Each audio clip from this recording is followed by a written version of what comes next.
ज्याला बोलायचं भान नाही त्याला या घरात स्थान नाही, असा डायलॉग पुन्हा एकदा ऐकायला मिळणार आहे.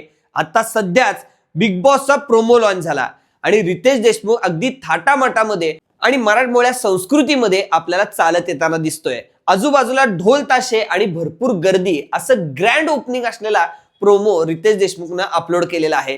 कलर्स मराठीवर बिग बॉसची चर्चा तर नेहमीच असते आणि 11 जानेवारीला आपल्याला बिग बॉस बघायला मिळणार आहे, हा प्रोमो सांगतोय.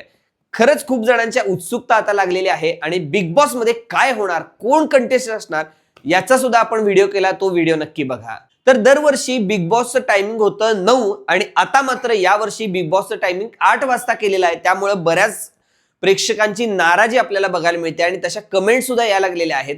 तर मागच्या वर्षीचा सीझन 5वा हा खूप गाजला होता, ज्यामध्ये सोशल मीडिया स्टार्स भरपूर होते, मोठे कलाकार होते आणि त्यामध्ये राडा झाला. पण मागच्या वर्षीचा जो 100 दिवसाचा सीझन असतो तो फक्त 75 दिवसामध्ये आटोपता घेतला होता आणि त्याचबरोबर रितेश देशमुख हे सुद्धा अचानक मध्येच गायब झाले होते आणि त्यामुळेच लोक नाराज झाली होती.